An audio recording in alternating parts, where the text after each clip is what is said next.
Hi, welcome to another Monday with Marie. This Monday, I'm not actually going to be taking questions. What I'm going to be doing this Monday is I want to talk about what's been going on in the world. So I pulled up some stats. For example, every day in the United States, 12 children die from gun violence. More than 500 children were killed in the Ukrainian war.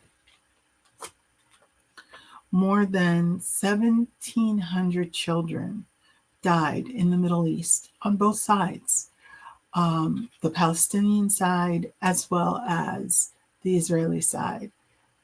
And while Hamas is 100% responsible for the massacre of children and people that we've witnessed these past few weeks, I want to talk about the idea of why are so many children dying. For example, in Chicago, as an example, we've had 54 children die this year from some type of violence. And the reason why this came up for me was that I was watching the news yesterday and saw that another child died in Chicago from violence, from gun violence. And I'm not quite sure what world we're leaving for children when we have children dying in conflicts, when we have children dying in war, when we have children dying on the streets of Chicago or New York or LA or pick your city, or we have children dying in schools where they're supposed to be safe. So this isn't a rant to say, oh, I feel sad about this. No, and this isn't, oh, I want to send thoughts and prayers. I want to have some action happen. What can we, ordinary citizens, do to prevent some of this violence that are occurring to children? Well, first step is that we need to make sure that children know that they are important and that they're valued. And not just your own children, but all children. And we need to start looking at people not as other, but start looking at them as human, like you, like me, people who don't look like us, people who don't sound like us. Everyone is human. We need to stop being afraid. Now, granted, our brains are wired for protection, and part of protection is when something is different, that we are concerned about that, we question it, we have fear around that. That's natural. But hopefully we've evolved enough that we recognize that not everything is fearful.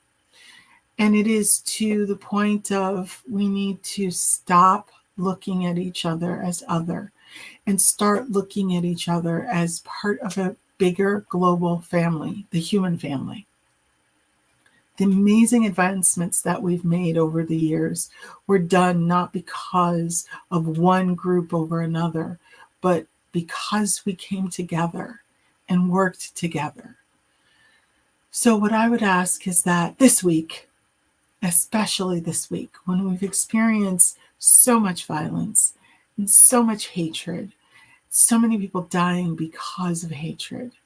The rabbi who was killed just this weekend, coming out of her home, unnecessary. Hate crimes. Why? We don't know why she was killed, but we can assume it was probably because she was Jewish. The anti-Semitism that has spurred up, where people are saying lies about the Holocaust not existing, or saying lies about others, those things need to stop. The hate for Palestinians, for Muslims, for people assuming that they're part of the problem. They're not part of Hamas. They're innocent people that are not part of this tragedy and this horrific situation. So, what can we do? Well, first thing we can do is that I'm not going to ask you to write your legislators. That doesn't do anything for any of us. We've seen the mess that is our government right now. But what I am going to ask you is do something kind for children in homeless shelters. There are many of them. Do something kind for children in your children's classrooms if you have children.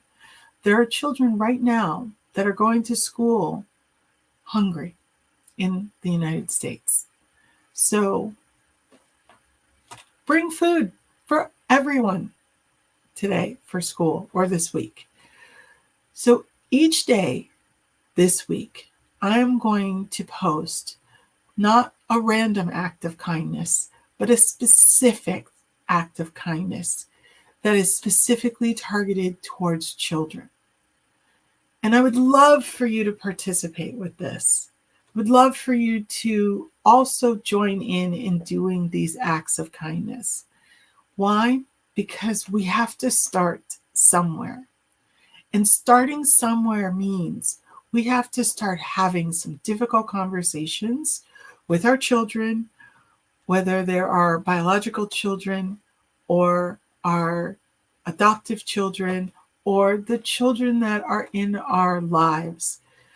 We need to start making sure that everybody's child goes home whole. And you can help. So today, for that first act of specific kindness, what I would love for you to do is that when you pick up your children from school today, have a conversation with them around how they feel about the things going on in the news. And for those of you who don't have children, like myself, call a child that is in your life. We all have children in our lives. And remind them how important they are to you and that you're there for them if they have any questions or concern. And tomorrow, I will be posting another act of kindness that you can do specifically for children. And it will involve actually you having to make some purchases to go out into the world and provide something to children.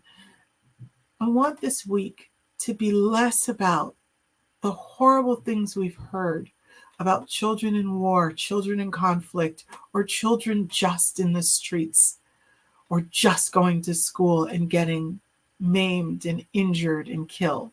I want it to be about we are beginning a small movement on how we can help children survive to the next generation.